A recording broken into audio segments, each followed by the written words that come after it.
Olá, tudo bem com vocês? Então, na aula passada a gente viu, o conteúdo sobre mecânica. Hoje a gente vai aprender um pouquinho sobre a termologia. O que vem a ser a termologia? A termologia, ela é o estudo, tá, de todos os fenômenos térmicos. Dentro da termologia, tá, eu tenho as seguintes subdivisões: termometria, calorimetria e termodinâmica, tá? Primeiro que a gente vai ver é a termometria. Termometria, tá? Ela é a ciência que estuda as variações das temperaturas e o comportamento podemos dizer, da matéria, com essas variações de temperatura. Então, em temperaturas elevadas, os átomos oscilam rapidamente, tá? E tendem a se afastar. E isso, tá? Explica o fenômeno de dilatação de um corpo. O que acontece? Para saber se há variação de temperatura, quando há variação de temperatura, tá? Os corpos, eles tendem, o que acontece? Há uma agitação muito grande dos átomos. E se há essa agitação, significa que o corpo está havendo, liberação ou absorção de calor, tá? Então, à medida que eu vou aumentando a energia, a quantidade de energia fornecida, consequentemente, vai havendo agitação desses átomos e essa agitação desses átomos vai gerar a variação de temperatura. Temperatura nada mais é que uma grandeza escalar, tá? Ela é uma grandeza intensiva que não se altera quando a matéria é dividida.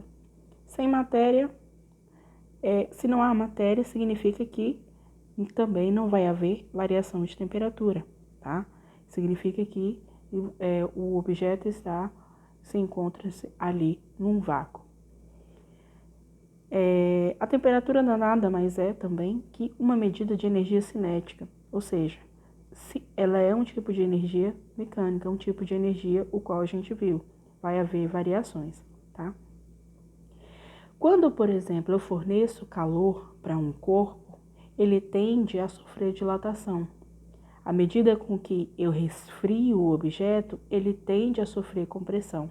Tudo isso está relacionado às variações de temperatura, tá? Então, toda a matéria, quando ela fornece calor para ela, ela tende a sofrer uma dilatação. Se eu resfrio, ela tende a sofrer uma compressão. Com exceção da água. Ah, mas por quê? Não sei se vocês já observaram que quando a gente coloca, por exemplo, uma garrafa de Coca-Cola ou com água dentro do refrigerador, do congelador, e à medida com que ele vai congelando, é como se não. A água ela vai sofrendo dilatação. E essa dilatação normalmente acontece entre as variações de temperatura de 0 a 4 graus, tá? Ou seja, quando você enche muito a garrafa, quando ela atinge o seu ponto de solidificação, seu ponto de congelamento, podemos assim dizer que aquela garrafa ela vai estourar. Por quê? Ela sofreu uma dilatação, tá? Então a água ela apresenta esse comportamento totalmente diferente das outras substâncias, tá? Então quase todas as substâncias dilatam-se com aquecimento menos a água. Entre 0 e 4 graus, ela se contrai e quando aquecida, ela se expande, tá? Quando se resfria. As escalas térmicas. Não sei se vocês já observaram em que a gente tem 3 escalas para representação de temperatura. A Fahrenheit, tá? Que varia do 0 absoluto a 32 graus e 212 graus. Se vocês observarem, eu tenho aqui essas três temperaturas diferentes na escala. Por quê? A temperatura 1, que é esse 212 aqui, significa que é o ponto de ebulição da água, ou seja, é o ponto em que a água evapora. Aqui 32 graus é o ponto de fusão, ou seja, é o ponto em que a água deixa de ser gelo e começa a entrar no estado líquido. E aqui o zero seria o zero absoluto. O zero absoluto é quando ele não tem movimento molecular, tá? Aqui na escala Celsius, eu tenho menos 273 graus Celsius, 0 graus Celsius e 100 graus Celsius. Essas variações aqui de temperatura nada mais está mostrando que o ponto de congelamento da água, tá? E o ponto de fusão, ponto de ebulição da água. E aqui temos a escala Kelvin, tá? A escala Kelvin, o zero, no caso, do valor do ponto de fusão da água, se encontra 273,15, tá? E aqui o ponto de ebulição seria 371. Então, essas aqui são as 3 escalas que eu posso estar representando, tá? As temperaturas. Aqui eu tenho como converter, né, essa escala. Eu tenho aqui graus Celsius dividido por 5 é igual à temperatura em Fahrenheit, menos 32 dividido por 9. Tá? Essa seria, por exemplo, a escala para que eu possa converter de graus Celsius para Fahrenheit. Ah, mas eu quero saber, então, quanto seria de graus Celsius para Kelvin. Graus Celsius para Kelvin, basta eu somar, tá? Graus Celsius mais 273,15 ou substituir nessa fórmula que eu consigo, tá? Identificar o valor da temperatura em Kelvin. Tá? Então, essa aqui é a fórmula que a gente utiliza de conversão das temperaturas. O próximo conteúdo, tá? É a calorimetria. A calorimetria, ela é a ciência, tá? Que estuda os diferentes tipos de calor que há dentro de um objeto, de um corpo. O calor nada mais é que a energia em trânsito provocada pela diferença de temperatura entre os corpos. O que acontece? Para que eu possa... o objeto ele tem que apresentar uma determinada temperatura. É onde a gente vai conseguir entender como que acontece aqui as trocas de calor entre um corpo e outro, por exemplo. Tá? O calor específico é a temperatura cedida, tá? Para mudar a temperatura, ou seja, seria, no caso, a temperatura dada em gramas, no caso, pela unidade de medida da temperatura, tá? É um calor, por exemplo, que ele não é específico. Cada objeto, ele apresenta um calor específico que ele precisa absorver para que ele possa, em quantidades, no caso, com relação à sua massa, para que ele possa elevar 1 grau a sua temperatura, tá? Temos a transmissão de calor, que é no sentido, sempre vai ser assim, a troca de calor vai acontecer de um corpo, no caso, mais quente para um menos quente. Calor sensível nada mais é que a variação dessa temperatura, tá?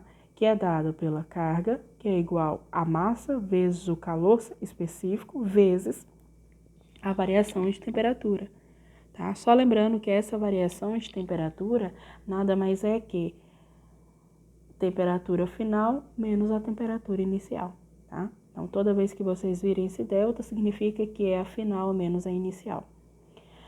Capacidade térmica, tá? É a capacidade que está relacionada para um corpo mudar de grau, ou seja, a capacidade térmica é igual à sua massa vezes o calor específico.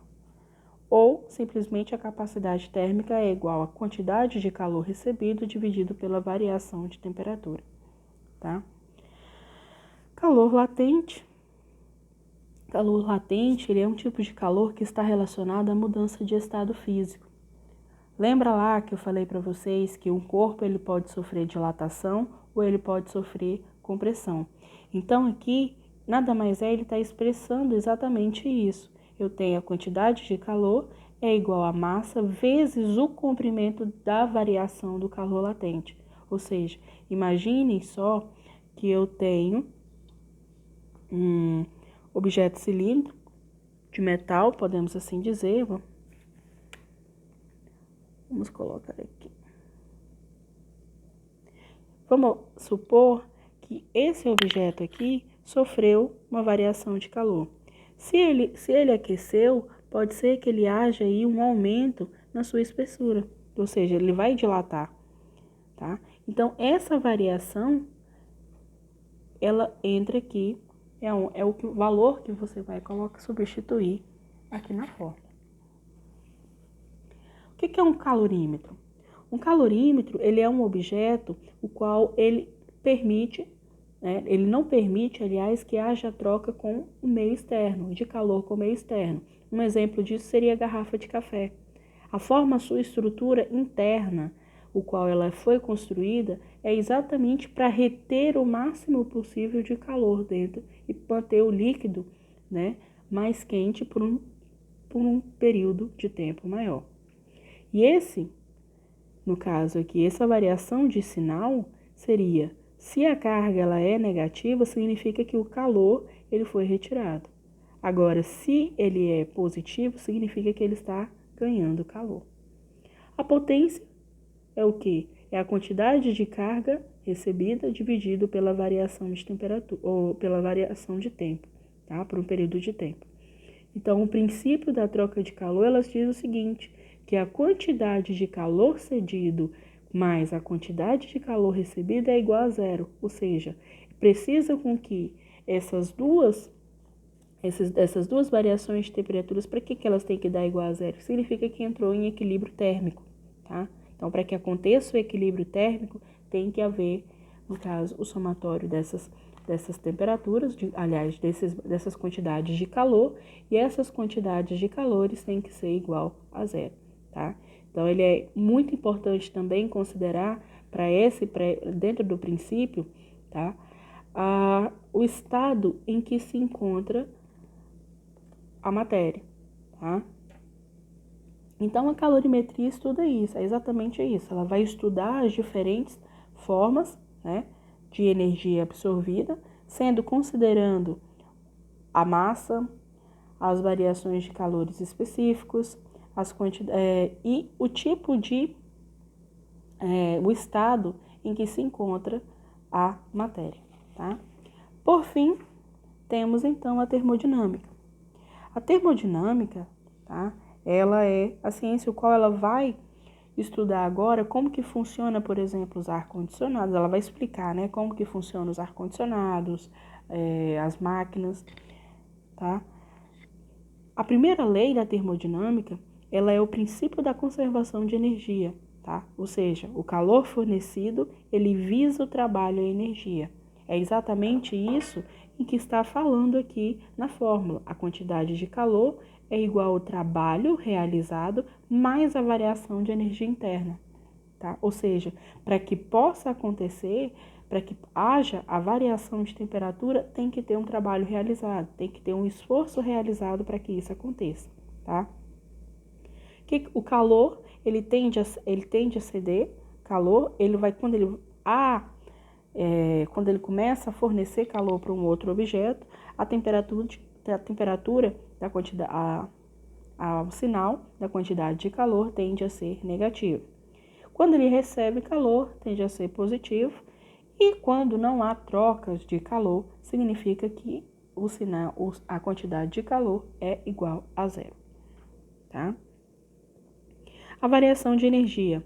A variação de energia, se há aumento da temperatura, significa que a energia interna ela é positiva. Se houve diminuição da temperatura, a variação da energia interna é negativa. E se a temperatura é constante, significa dizer que a variação de temperatura e a variação de energia interna são iguais a zeros. Eu tenho 3 tipos de sistemas, tá? Eu tenho um sistema isotérmico, isovolumétrico, adiabático. Aliás, 4 tipos de sistema, perdão. Isotérmico, isovolumétrico, adiabáticos e isobáricos. Dentro do sistema isotérmico, tá? Vocês vão ver que a variação de energia ela é igual a zero e a quantidade de calor é igual à quantidade de temperatura. Sempre costumo dizer que aqui ele está querendo dizer que a temperatura ela é constante, tá? Isovolumétrica significa dizer que o volume é volumétrico. Adiabático, não há troca de calor com o meio. Então, a carga ela é igual a zero, o trabalho mais a variação de energia interna também vão ser iguais a zero. Isobárica, nada altera dentro da fórmula, tá? Ela continua, carga é igual ao trabalho mais a variação de energia interna, e ele significa dizer que a massa do objeto também é uma massa constante. A segunda lei da termodinâmica, ela fala sobre o rendimento do equipamento. A gente costuma dizer, dentro da física, que os equipamentos, eles não funcionam, eles não têm 100% de rendimento, tá? E então, a gente afirma o seguinte, que N, tá, que é o rendimento, é igual à utilidade dividido pelo carga total. Ou seja, é 1 vezes a quantidade de calor recebido da fonte fria, dividido pela quantidade de calor dividido pela fonte quente, tá? Isso é uma teoria proveniente, tá, do ciclo de Carnot, que fala que o melhor rendimento teórico de uma máquina. Então, é por meio dessa fórmula que a gente consegue determinar aí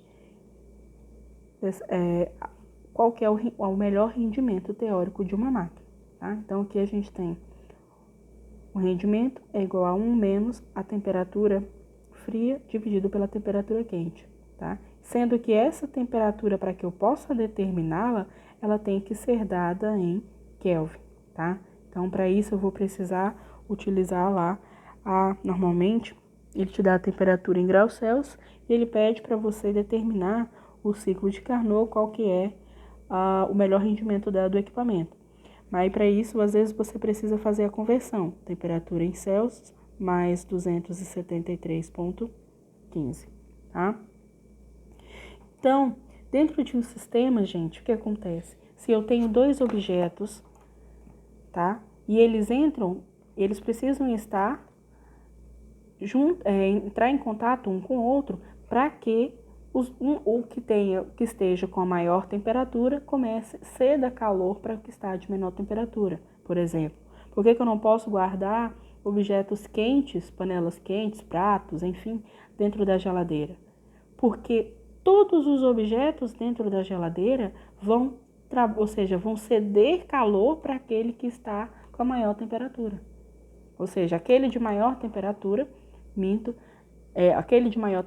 ou seja, a panela que está ali, ela vai fornecer calor até que todos os objetos consigam atingir o equilíbrio térmico, ou seja, atingir a mesma temperatura. Tá? Então, isso é o equilíbrio térmico. Então, a termodinâmica é isso. Enquanto a calorimetria explica, né, as mudanças de fases, os tipos de calor, o tipo de absorção, qual que é a capacidade máxima de absorção de calor, de liberação de calor de um corpo, a termodinâmica ela vai estudar exatamente esse comportamento. Para que haja mudança, eu preciso ter realização do trabalho. Se tem trabalho, significa que vai haver variação de temperatura, tá? E as escalas térmicas, as temperaturas, elas são justificadas e explicadas aí por meio das escalas térmicas, tá? As 3 escalas. São 3 escalas distintas que foram criadas em momentos diferentes, tá? Tanto é que há países que utilizam a Fahrenheit, nós aqui no Brasil utilizamos a escala Celsius, porém a escala científica, para que a gente possa desenvolver, estudar e explicar alguns conceitos, a gente utiliza a escala Kelvin, tá? Então, é isso por hoje, tá? Façam aí os exercícios, qualquer coisa, podem continuem estudando, pesquisem livros, olhem alguns vídeos no YouTube que vocês vão ver um pouco mais específico, um pouco mais detalhado, tá? Infelizmente não tem como detalhar tudo isso para vocês. Mas espero que vocês tenham entendido aí um pouquinho do que seja aí e do que estuda a termologia. Para a próxima aula, nós iremos ver ótica, Acredito que a gente vai conseguir ver um pouquinho do conteúdo de ótica, depois ondulatória, tá? Mas do mais, é isso. Bons estudos, se cuidem, e é isso.